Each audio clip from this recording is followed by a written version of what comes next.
The opponents of President Assad have failed to find a unified strategy to replace him. The president helped sow some of that dissent by granting new political freedoms to Syrian Kurds who've long sought greater autonomy inside and outside of Syria.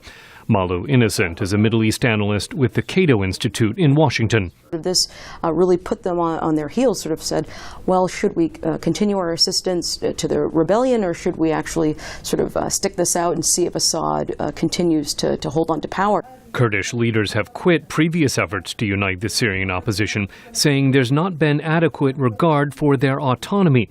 Opposition leaders outside Syria say Kurds have not sufficiently committed to a unified post-Assad state.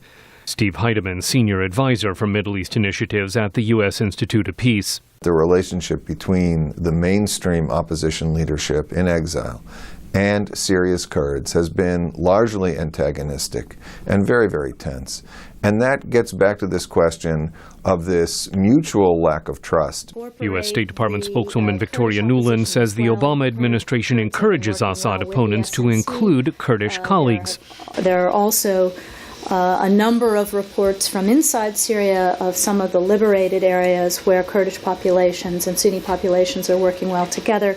That's certainly the direction that we encourage. The U.S., however, varies its policies on Kurdish communities depending on their country. In Turkey, there are concerns because Syria's largest Kurdish group is tied to the Kurdistan Workers' Party, which the European Union and Washington consider a terrorist organization. And in Iraq, U.S. forces protected Kurds from Saddam Hussein, allowing the creation of a bustling Kurdistan over the past 2 decades. Steve Heidemann says Syrian Kurds have been slow to fully commit to the anti-Assad rebellion because they have broader goals involving Kurds in Turkey and Iraq.